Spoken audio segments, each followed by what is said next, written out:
When Jesus was talking to his disciples, he made this amazing statement about their connection, their relationship with the truth.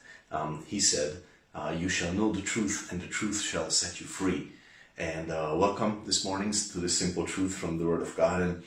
And when we read that, it tells us something very important.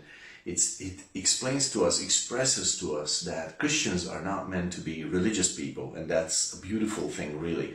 It is not about ordinances and sticking to a liturgy and following rules and trying to advance in a system that humanity has built, but it's something beyond that. Jesus was saying, you will know the truth, and the truth shall set you free. So that means that Christians are not meant to be religious, Christians are not meant to be locked in, but Christians are meant to be set free by the truth. And that is very powerful. Living a life of liberty is as different from being religious as day is different from night. There is just no comparison between the two. Paul goes back to this again and again in the book of Galatians 5:13. He says, for brethren, you are called unto liberty.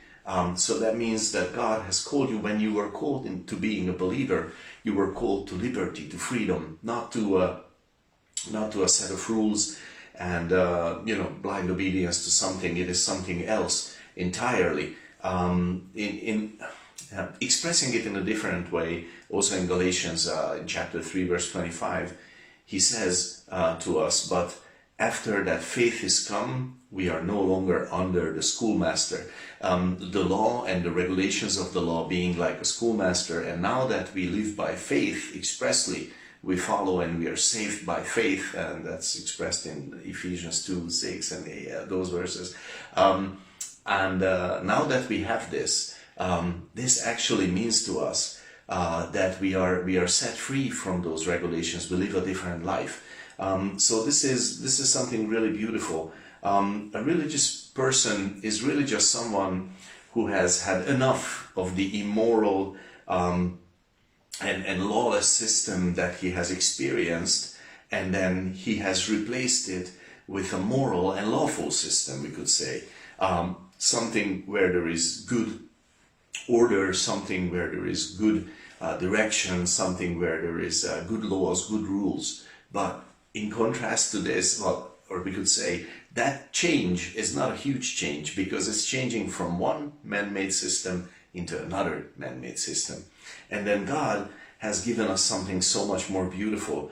God would have us be so filled with His truth that our lives would be boundlessly free. And this is something beautiful. In Psalm 51 verse 12, David prays after his sin, restore unto me the joy of your salvation, and uphold me with your free spirit. Now, some translations say that free spirit is obedient spirit. It's not far from the truth, but it's not the entirety of the truth.